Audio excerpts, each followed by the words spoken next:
উমামার বিস্ফোরক মন্তব্য, বৈষম্য বিরোধীর চাঁদাবাজ ৫ ছাত্রনেতার ভেতরের কাহিনী ফাঁস। রাজধানীর গুলশানে চাঁদাবাজির সময় হাতে পুলিশের হাতে আটক হয়েছেন বৈষম্য বিরোধী ছাত্র আন্দোলন ও গণতান্ত্রিক ছাত্র সংসদের ৫ নেতা। শনিবার রাতে সাবেক সংসদ সদস্য শাম্মী আহমেদের বাসভবনে চাঁদা চাইতে গিয়ে গুলশান থানা পুলিশের হাতে তারা গ্রেফতার হন। ঘটনার পরপরই সংগঠন থেকে ৩ জনকে বহিষ্কার করা হয়েছে। এই ঘটনায় সংগঠনের সাবেক মুখপাত্র ও সমাজকর্মী উমামা ফাতেমা সামাজিক মাধ্যমে বিস্ফোরক মন্তব্য করে জানান, এই ছেলেগুলোর শেকড় বহু গভীরে। ফেসবুকে দেওয়া পোস্টে তিনি তাদের অতীত কার্যকলাপ, রাজনৈতিক প্রভাব এবং দীর্ঘদিন ধরে সংগঠনের ছত্রছায়া থেকে অপকর্ম চালিয়ে যাওয়ার অভিযোগ তোলেন।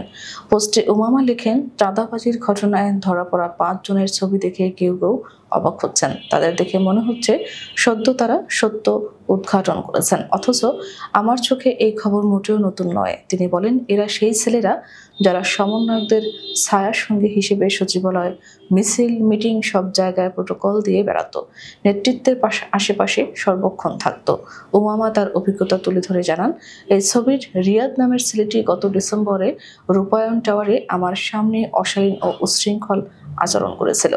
আমরা মেয়েরা প্রতিবাদ করলে সে আমাদের উপর পাল্টা চড়াও হয়। ঘটনার পর রিয়াদ সম্পর্কে খোঁজ নিয়ে জানতে পারেন তার বিরুদ্ধে আগেই হুমকি, মারধর ও চাঁদাবাজির একাধিক অভিযোগ ছিল। তিনি অভিযোগ করেন, এমন অনেক অশুভ লোক বৈষম্য বিরোধী ছাত্র আন্দোলনের ভেতরে দাপিয়ে বেরিয়েছে। যে কোনো দুর্নীতি বা অনিয়মের কথা বললে সংগঠনের ভেতর থেকে কোনো প্রতিক্রিয়া পাওয়া যেত না, বরং চুপচাপ থেকে বিষয়গুলো ধামাচাপা দেওয়া হতো। উমামা আরও বলেন, আজ যখন তারা পুলিশের হাতে ধরা পড়েছে, সবাই ভান করছে যেন এটা হঠাৎ ঘটে যাওয়া ঘটনা। এটা হাস্যকর। প্রকৃতপক্ষে এটি প্রথমবার নয়, শুধু এবারই তারা ধরা পড়েছে। খোঁজ নিলে দেখা যাবে এদের শেকড় অনেক গভীরে। সেখানে অনেক প্রভাবশালী ব্যক্তির আশ্রয় প্রশ্রয় রয়েছে।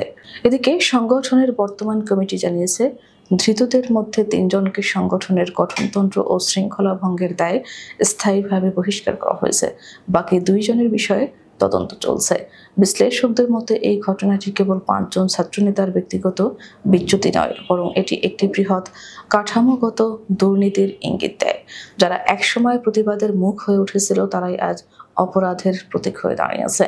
ঘটনাটি বৈষম্য বিরোধী ছাত্র আন্দোলনের ভাবমূর্তিতে বড় ধরনের আঘাত হানছে বলে মনে করছেন রাজনৈতিক বিশ্লেষকরা।